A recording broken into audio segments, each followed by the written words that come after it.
Ladies and gentlemen, boys and girls, welcome back to another episode of the Raw Prospect Podcast. Today is episode 199 for our Week 9 NFL Raw Rundown. And if you're new here, we do this every single week.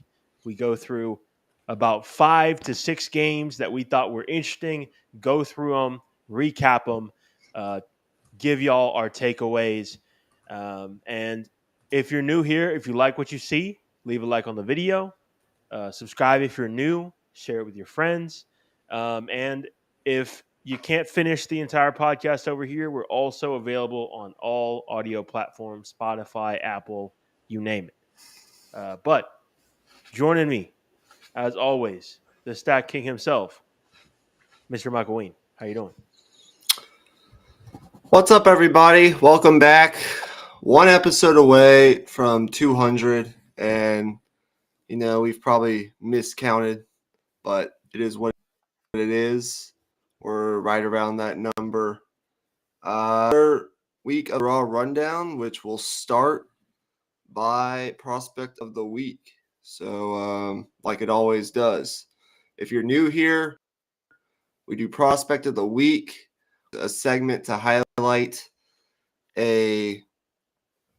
most of the time a underrated player that doesn't get a lot of attention. And then we go to the games that we want to discuss for the week. So do you want me to start us off, or do you want to start us off? I'll go ahead and start. I think this week it was made really simple for me in terms of this particular player just taking the next step. And we're going to go in depth to this particular guy later as well when we talk about that game. But for me this week, it was CJ Stroud. I mean, 4 touchdowns. And it wasn't just that he, threw for all those yards, only had 12 completions. It was also the fact that they won because of his right arm. It wasn't, oh, they won with him. Oh, they won in spite of him. They won because of him.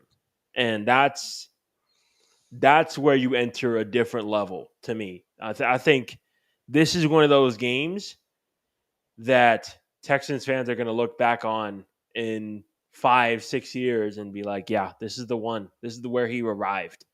And I mean, you could argue it was the Falcons game earlier this year as well, but he didn't have a complete game like this. I mean, the final drive, he hit a hole shot to Tank Dell.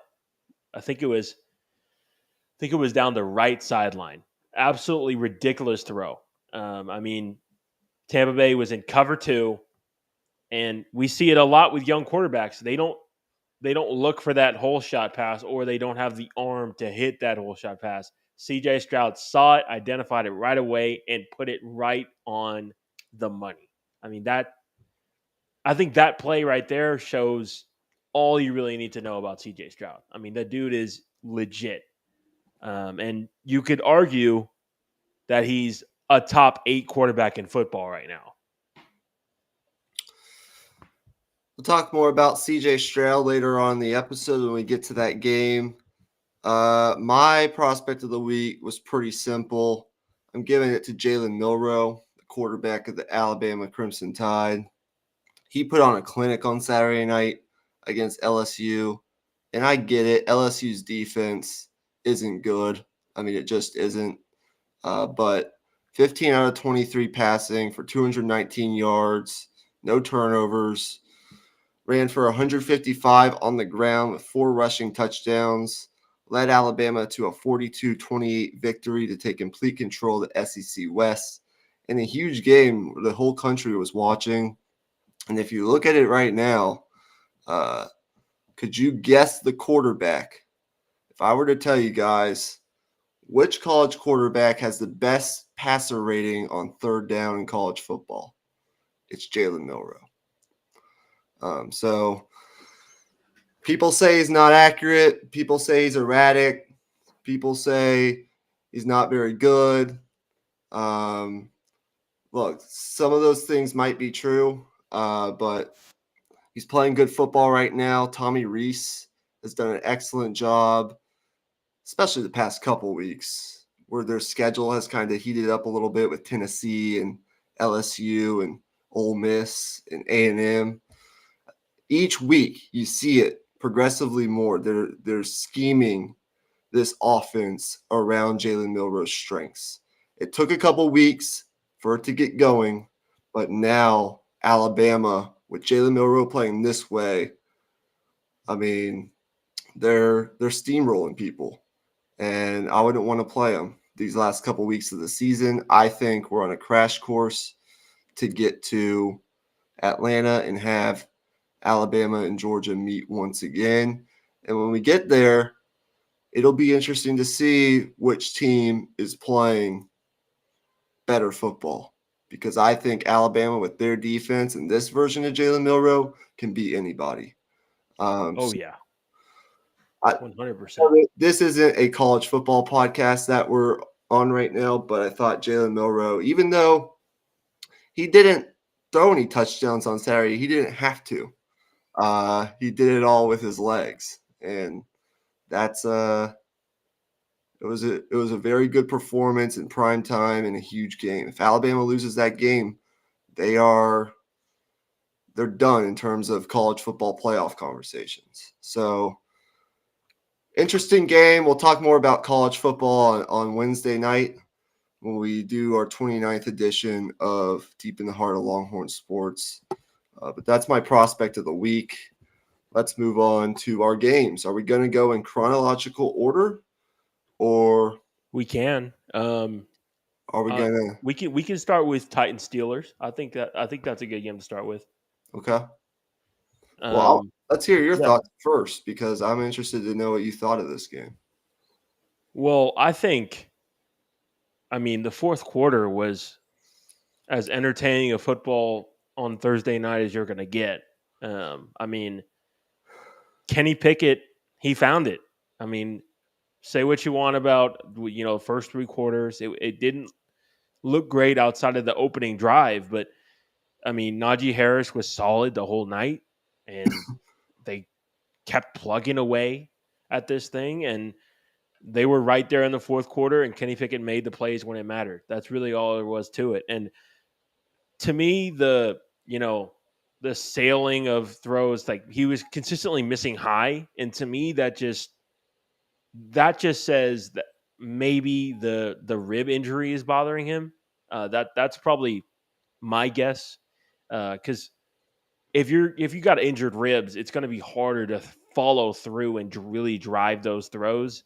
And it was a consistent thing. He was selling those throws in the fourth quarter. He found it and got it right, and you ended up getting the win. That's really all there is to it. This Steelers team, they continue to find ways to win games, and I mean, they're sitting in the 5 seed in the AFC right now, I think.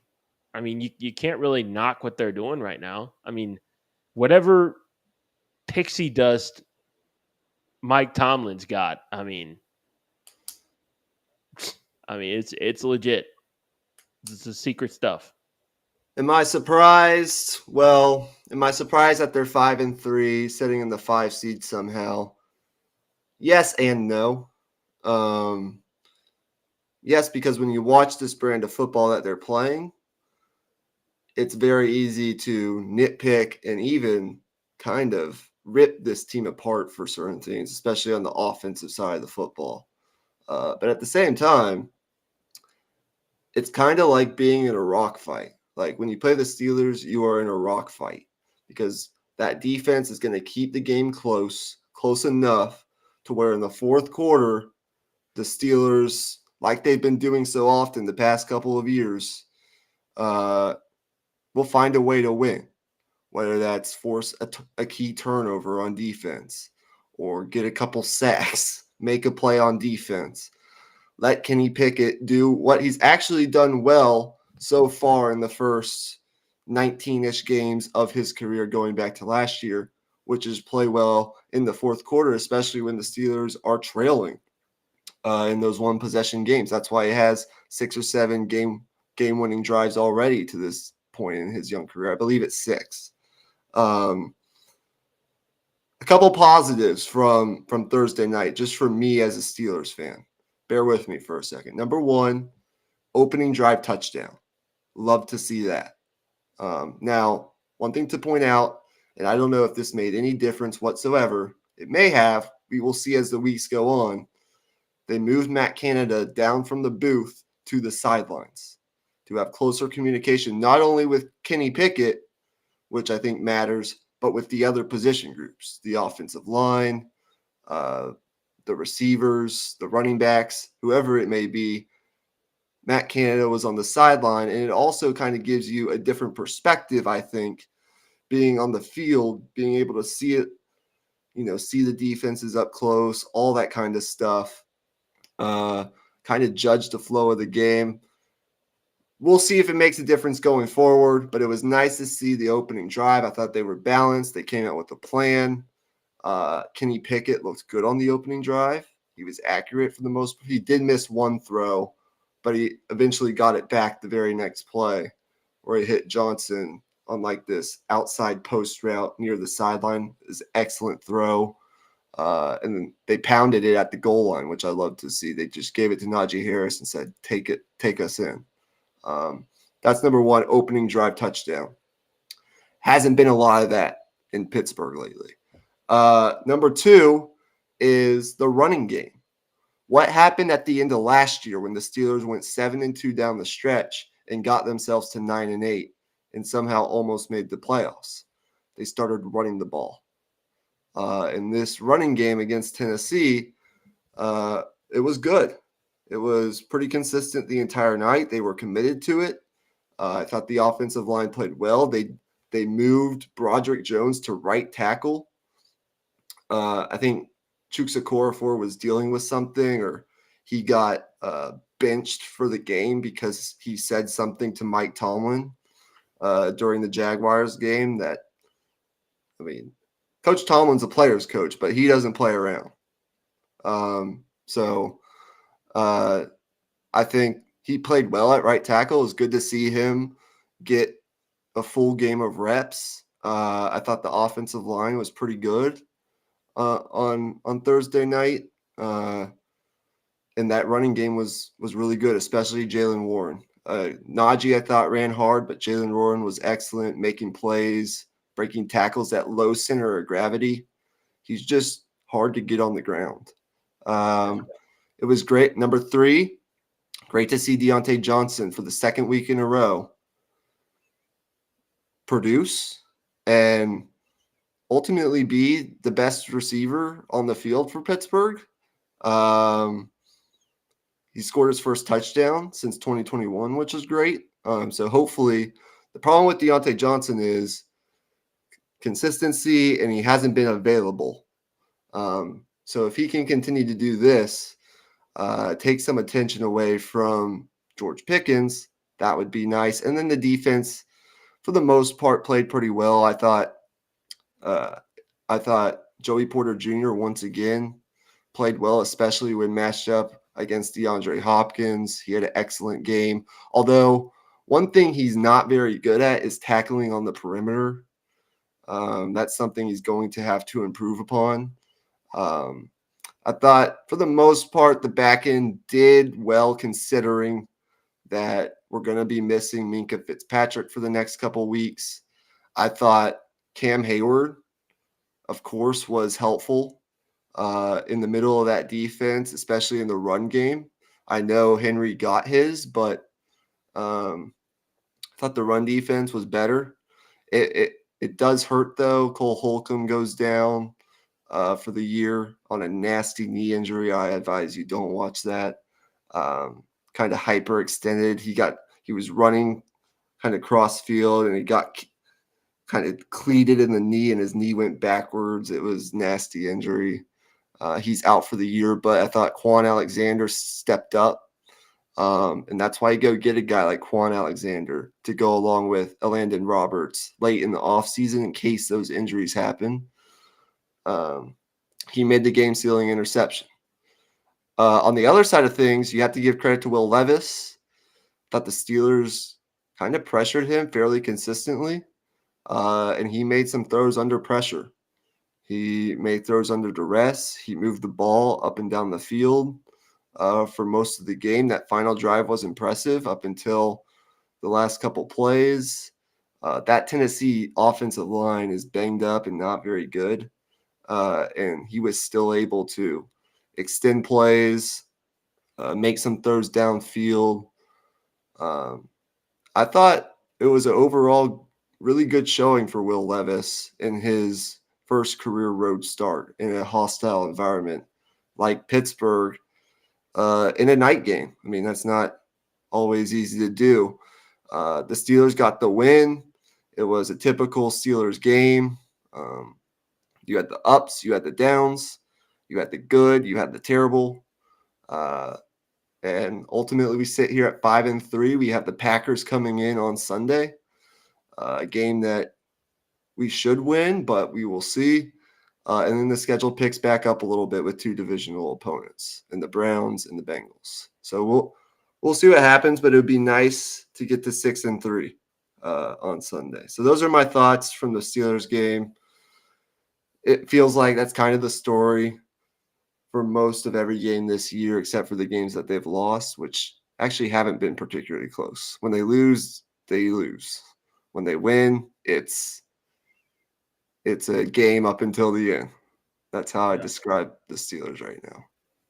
Yeah, and I'll be quick. I'll just say for Will Levis, the thing that's impressed me is he does that Tom Brady thing. Like when a blitz is coming in and he's about to get sacked, he dumps the ball off to the nearest receiver, but he does it in a way where he doesn't get intentional grounding, and it keeps drives alive. I mean, it doesn't do much help to your completion percentage, but at the end of the day, that doesn't really matter. So I liked that part of his game. I think that's something that I think more quarterbacks should implement. If I'm being entirely honest. Yeah, I agree with you. Okay. Um, let's move on to our next game, which would have been the Germany game between the Chiefs and the Dolphins. Yep. So I'll start with you on this one. What'd you see? Yeah, I saw a dominant defense from the Chiefs. I mean, Trent McDuffie, man, I considered him for prospect of the week, and I mean, my goodness, that strip sack, or no, not the strip sack, the strip of Tyreek Hill takes it to the house. That was the difference in the game.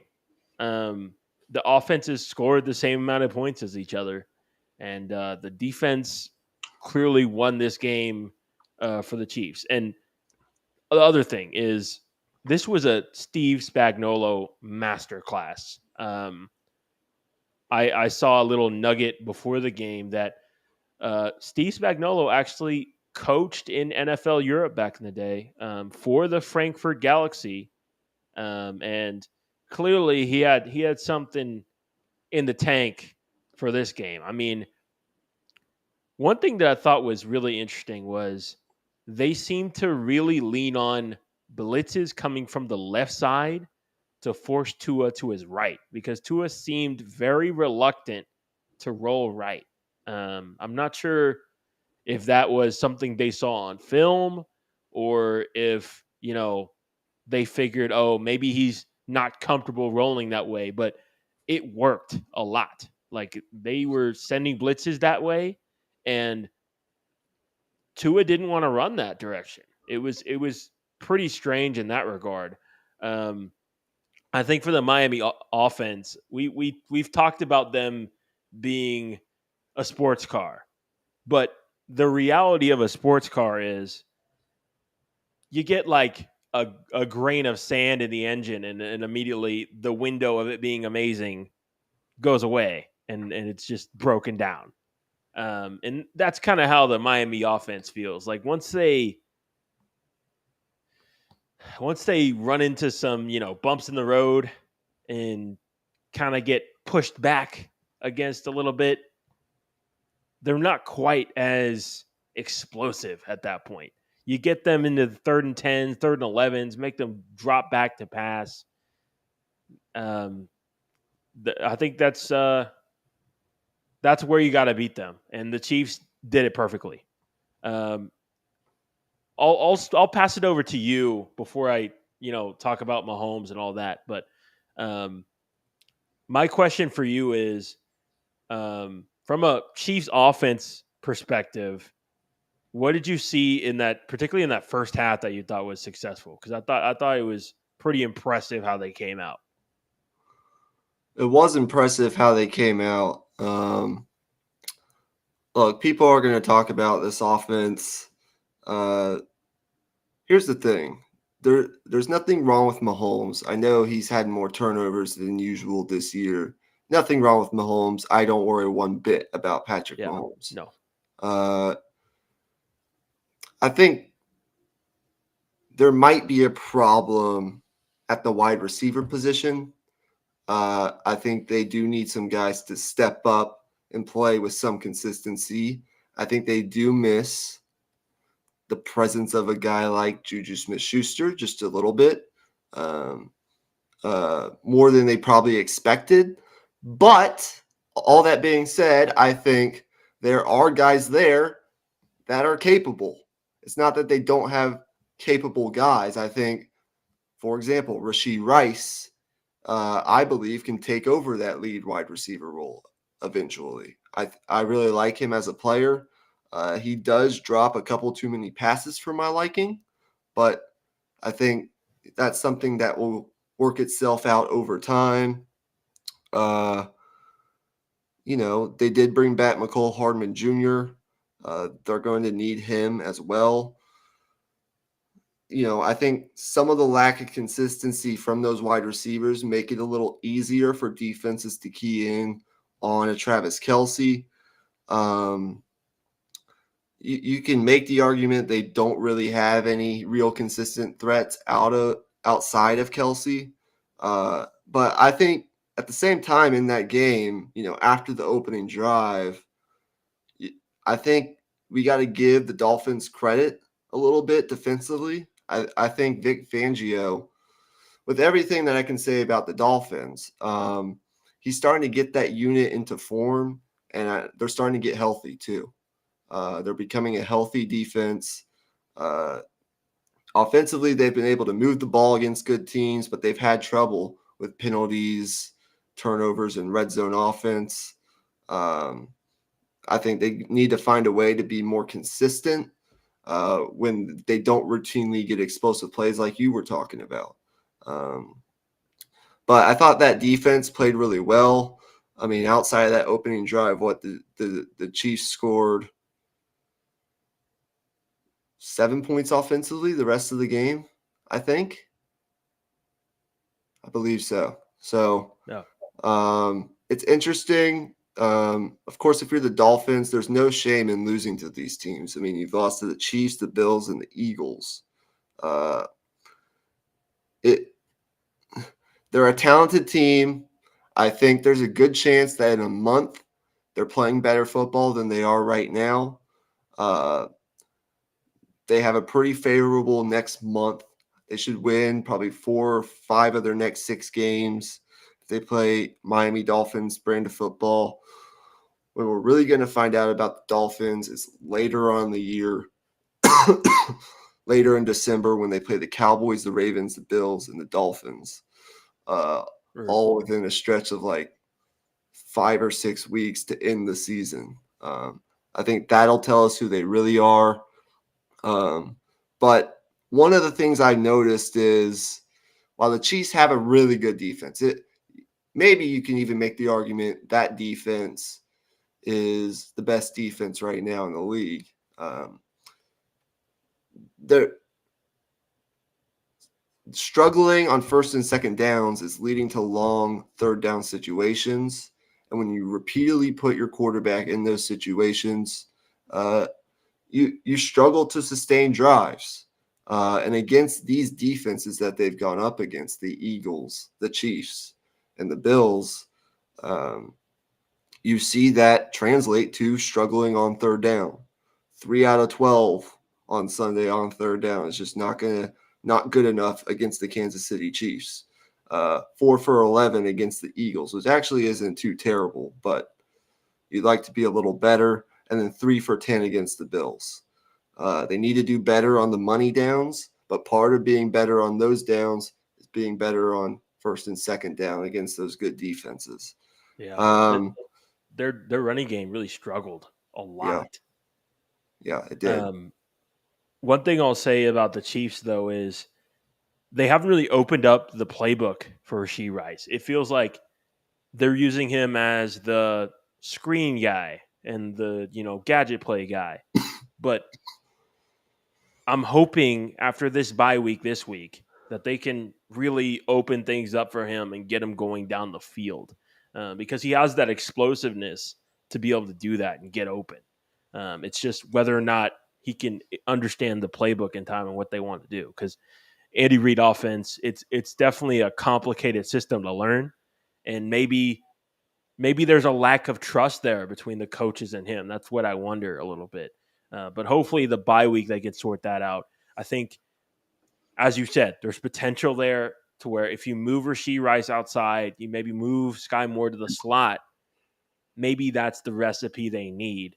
Um, I also like what I've been seeing from Valdez Scantling. I think he's been solid the last couple of weeks, but last year he was their deep threat, and this year he hasn't really been used that same way. So that's also a head scratcher as well because I think that's still in there for MVS, and I think those are probably really the only things you can point to if you're the Chiefs. This was a game where Travis Kelsey caught 3 out of 14 targets, and you still won the game. So I Yeah. mean, you're winning games against great teams.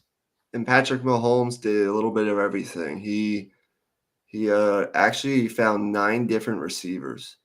So despite there not being one single standout guy in this room, he was able to spread the ball around. He was efficient. 67% of his passes were completed.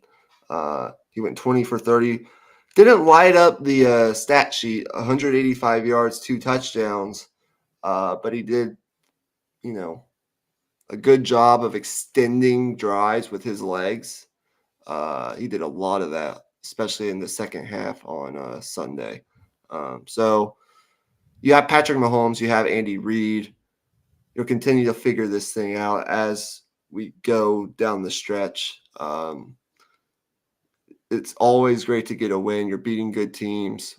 We'll see what the Dolphins do here this next couple of weeks. I think the no giving up on the Dolphins yet. They Yo, we got one chat. What's up, Marcus Garcia? Thanks for joining us. Um, Sorry, go ahead. I didn't mean to No, interrupt you. I was just finishing up my Okay, thought. cool. We can move on. All right, perfect. Next game, I think that would be Texans. Buccaneers Texans. Yeah. Okay. Oh man, I am really excited to talk about this one. I mean, CJ Stroud, man, my goodness. I mean, this didn't start out as a it didn't start out favorably. Let's just say that. He missed a few throws early. You go down 10 early in the second quarter. I think 7 minutes left in the second quarter. I thought was a really big turning point in the game. CJ Stroud, I think about at his own like 35-yard line or so, throws one over the middle, sails it a little bit, hits Antoine Winfield in the chest, and Antoine Winfield drops it. And they were down 17-7 at that point. I think if Antoine Winfield catches that pass and intercepts it, I think that's a whole different ball game. But he dropped it. They end up getting that first down on 3rd and 10, and they drive right down the field and get a field goal, make it a 7-point game. And then from there, CJ Stroud was pretty much flawless. I mean, I think he had 12 incomplete passes this game. I think like 7 of those were just overthrows in the first half. In the second half, he didn't miss pretty much anything. And the Buccaneers played good defense. They were still, this is the Todd Bowles coach defense. that loves to blitz, loves to play aggressive. They were in CJ Stroud's face, and it just didn't phase him in the slightest. Um, I think that's what I find most impressive about it. Also, is just he didn't start off the game well. They get down 10 early, and he just kept on plugging away at it. And then next thing you know, you got a tied ball game at 30. You go up 33-30. Then Baker Mayfield goes down the field and scores a touchdown, to their credit.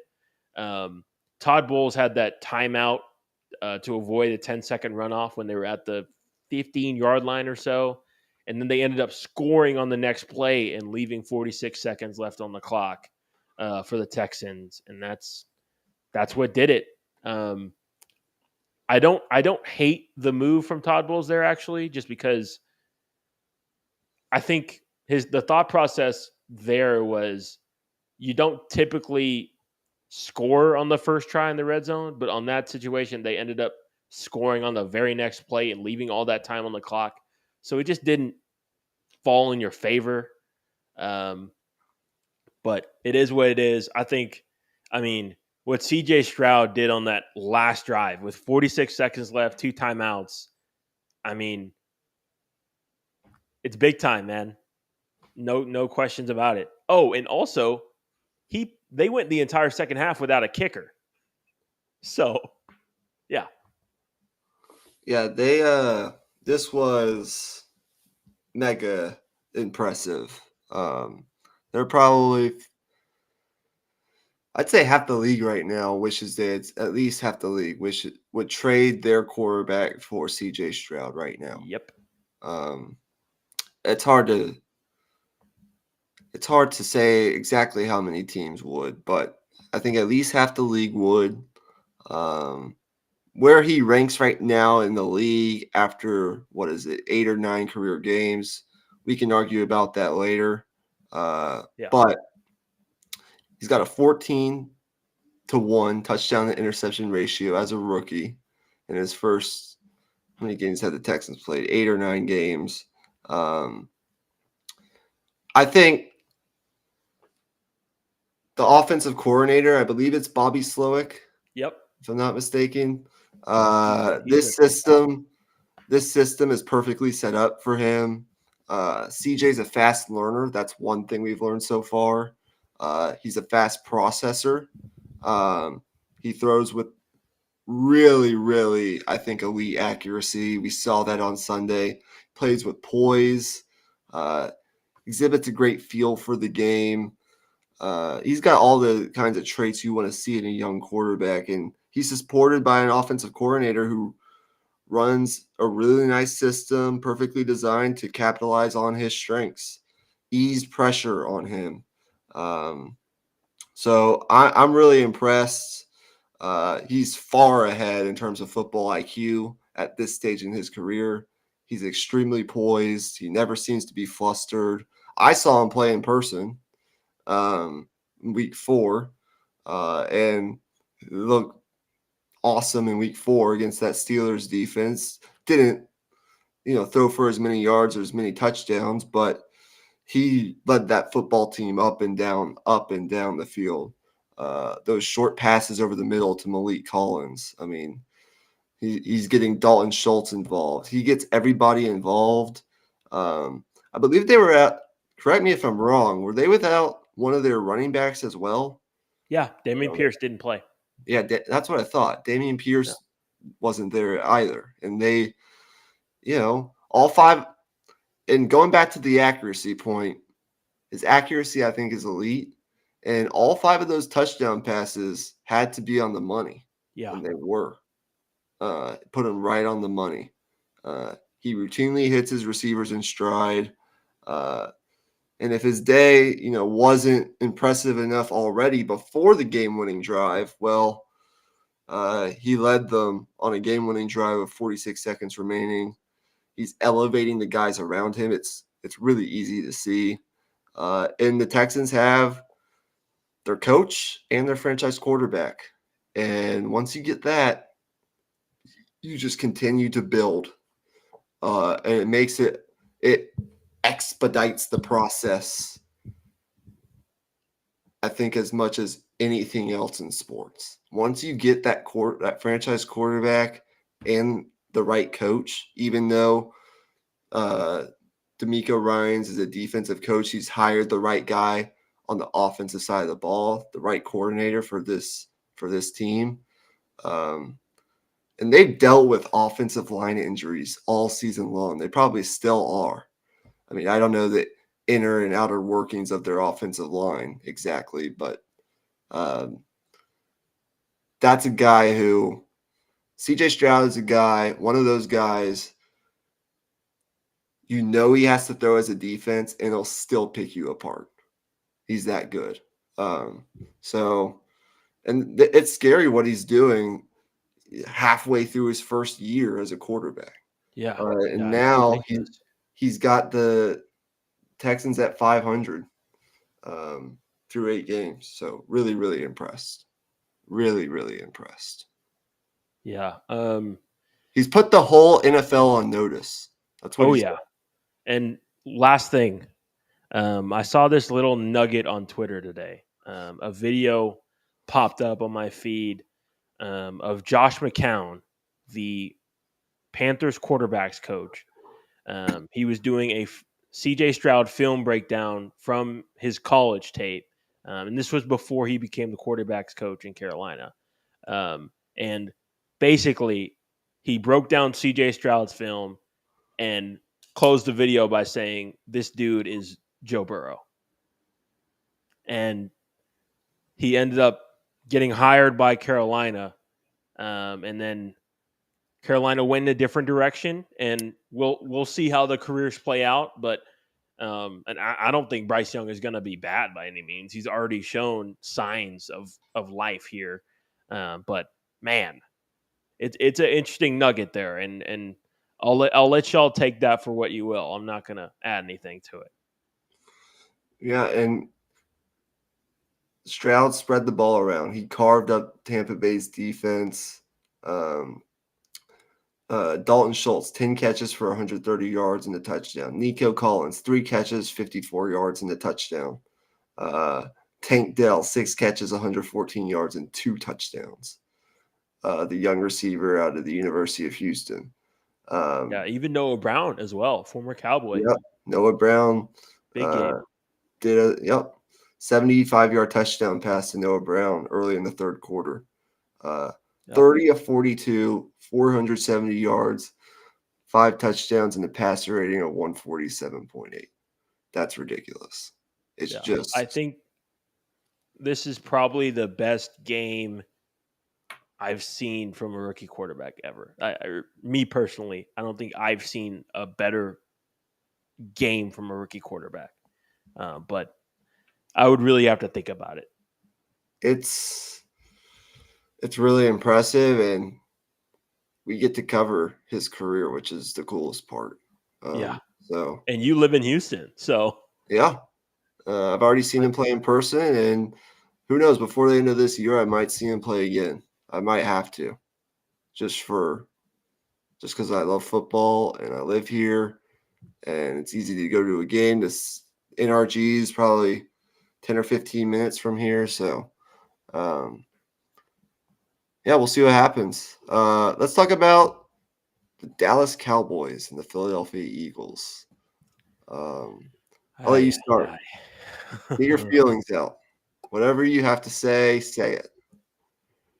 Yeah, I guess you could say this one hurts, but yeah.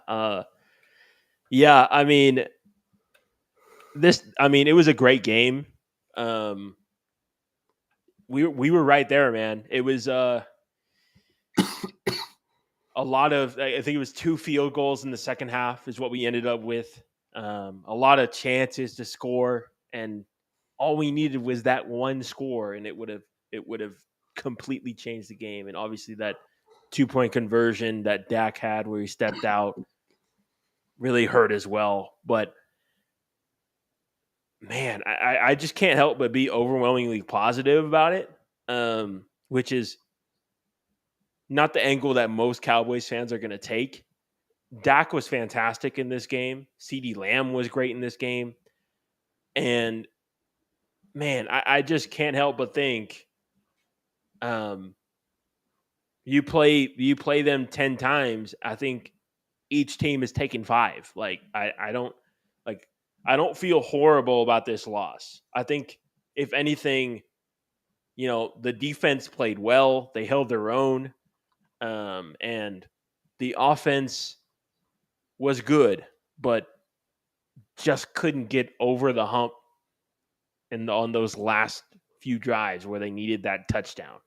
Um, it's hard to say though why that is. I think Terrence Steele on the right side of that offensive line really struggled, and it really showed in the fourth quarter. The second and third quarter, this offensive line played fantastic. Like, didn't even like the Eagles' defensive line wasn't anywhere close to Dak in those 2 quarters. And Tyler Smith, that dude is legit. I would take the Cowboys guard tandem against anybody in the league, but that's another conversation for another day. The fourth quarter, though, Terrence Steele, that right side, right tackle, really, really struggled. And it was Josh Sweat, it was Brandon Graham, it was anybody you put over there. It was barbecue chicken over there. It was a free rush. And Dak did what he could, but it wasn't enough. Jalen Hurts in that offense were too good. They won the game in that third quarter. I actually side with you on this one. I think if you're a Cowboys fan, although it probably still stings a little bit, you never like losing to whoever that team might be for you. Um, I think this was overwhelmingly positive for Dallas.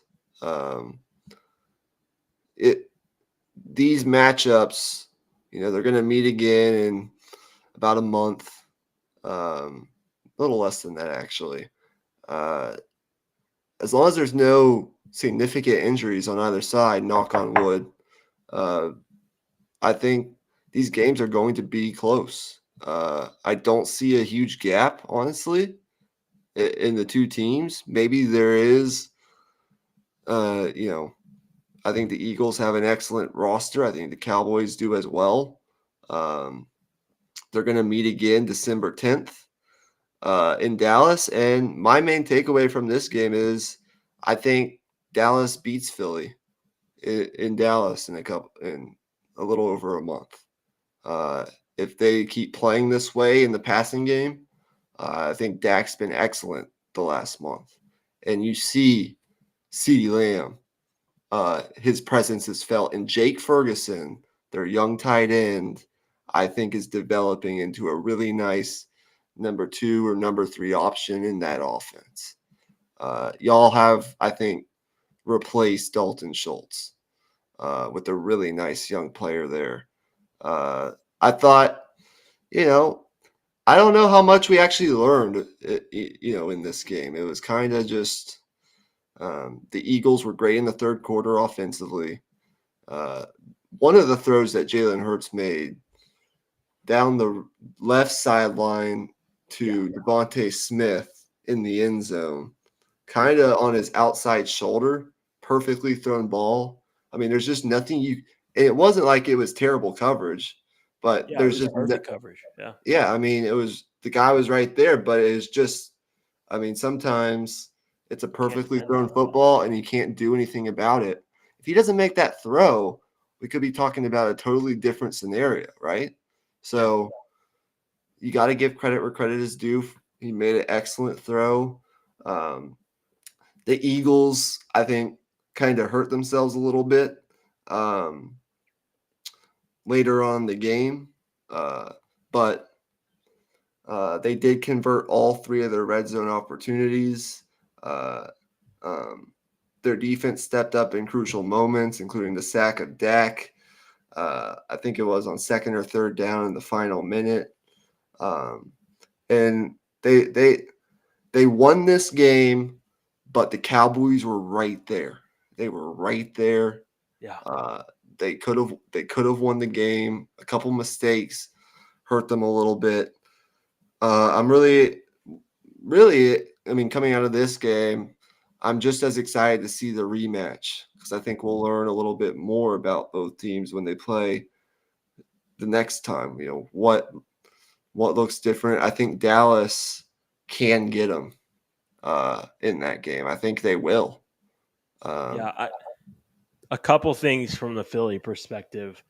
For one, I wouldn't be surprised if after the season we see like a report that comes out Jalen Hurts gets surgery on torn A, B, and C. Like the dude is a beast. I mean, my goodness. But that hit that he took in this like the end of the second quarter, I mean, ugh.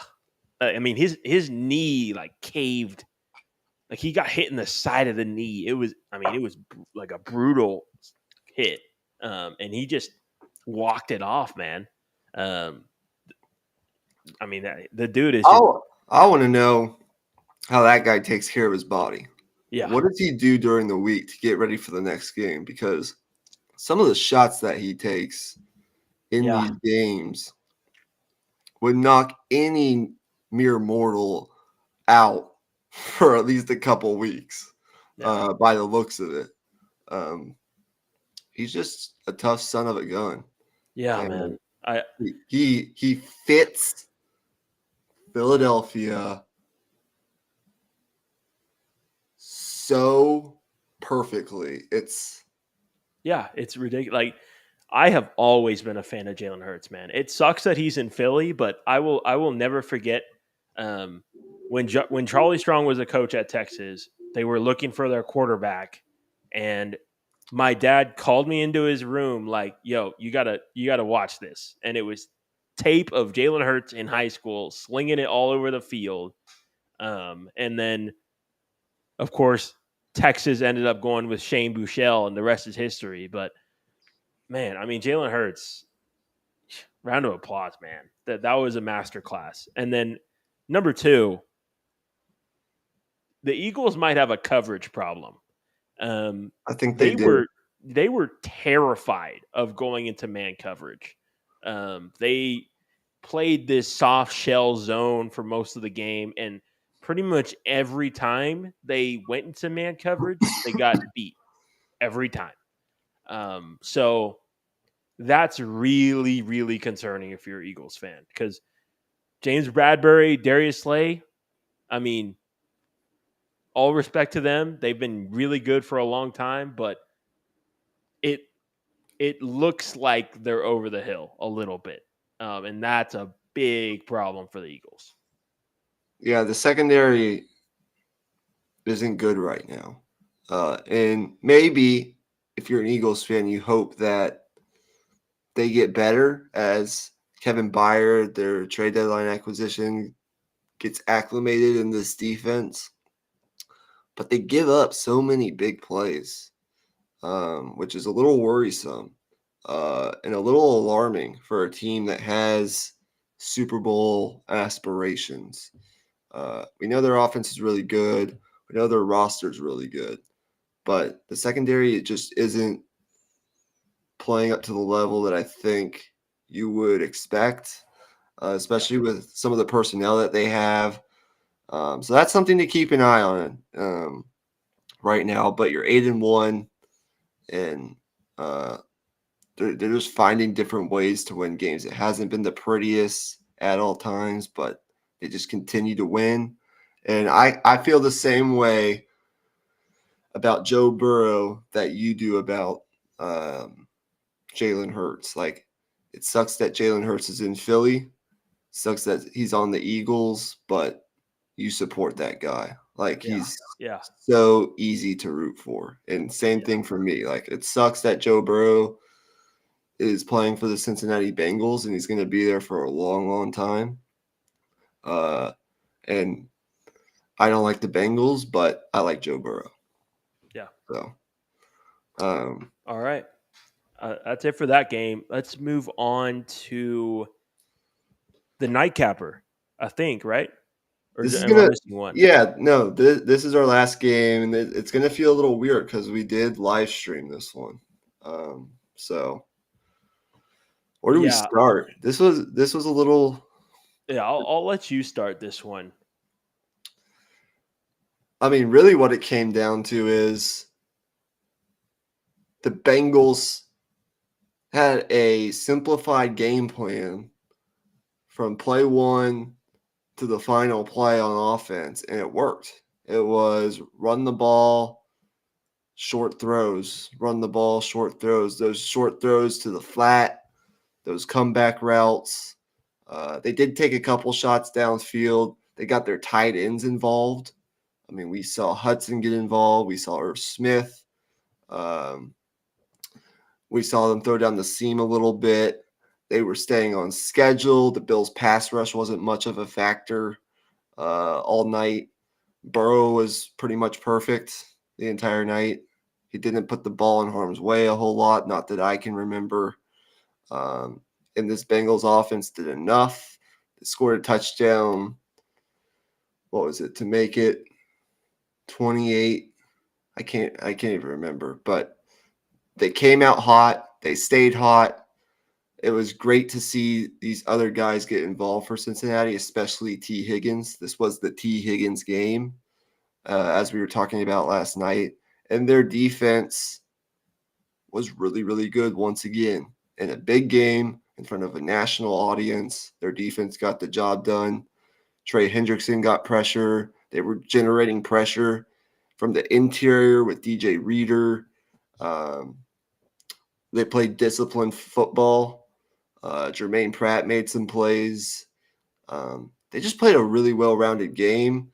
And from a Bills perspective, I guess I'll ask you, sitting at 5-4, how do you feel about that? Like, what is your level of confidence right now in this Bills team after this game? Yeah, it's not high. I think you know as long as you have number 17 in blue and white, you got a shot. But Yeah, it's not great right now.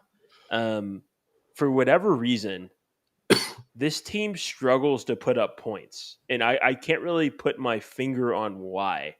yeah, It feels like every statistic, they're like um, stat darlings in terms of like EPA per play and like um, yards per play and like efficiency, but they're not scoring in the red zone. They're not being a juggernaut that we expect them to be on offense, to put it simply.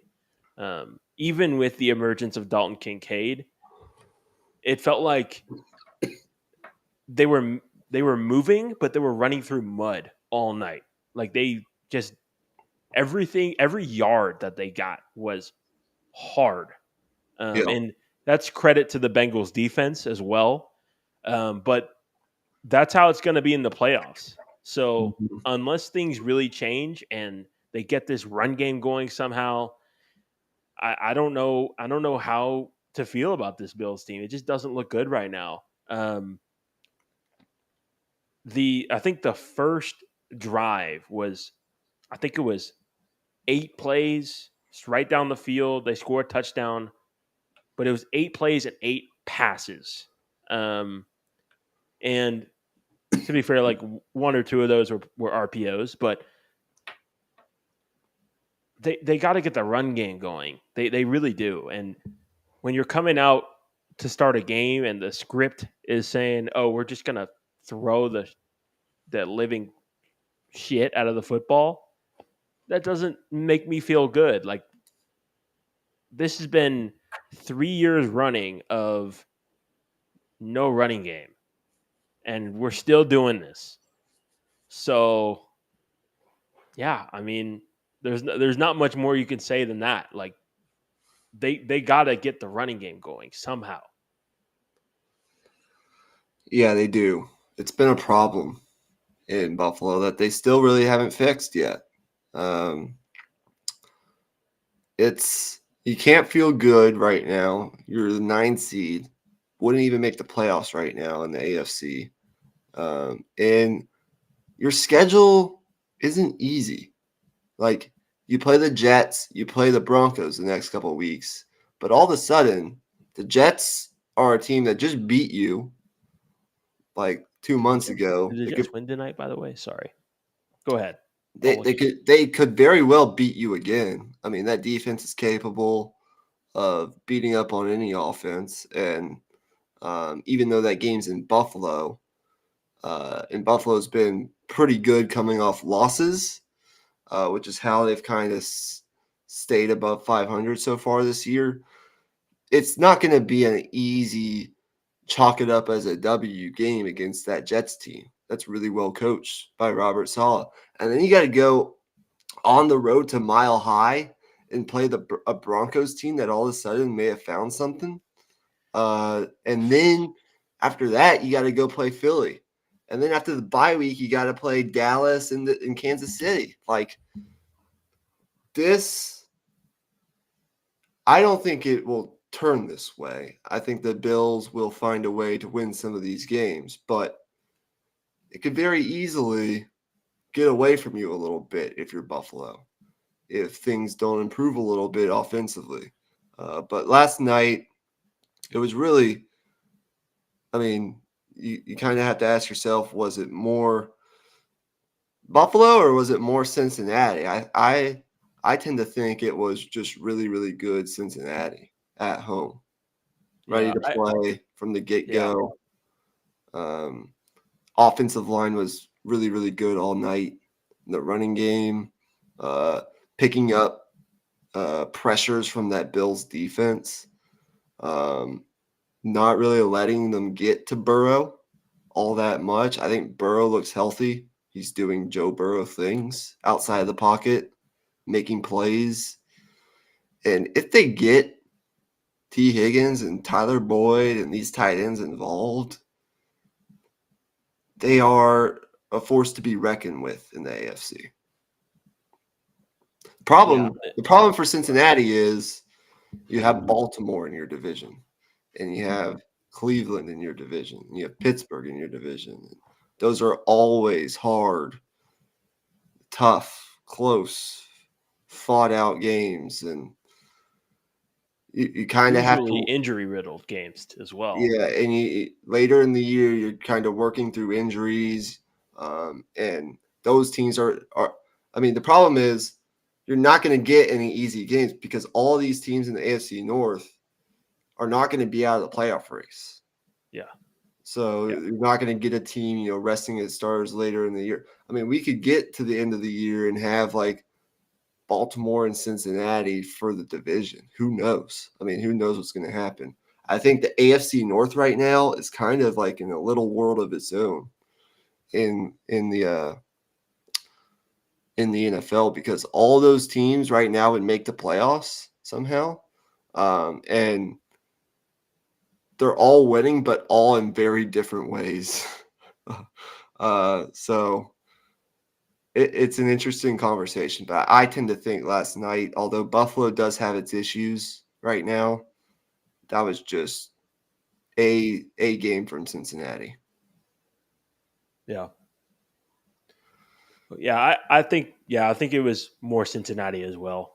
I don't really have much else to add, honestly. It's pretty simple. I mean, Cincinnati's defense put together with all those weapons on offense and Joe Burrow at quarterback.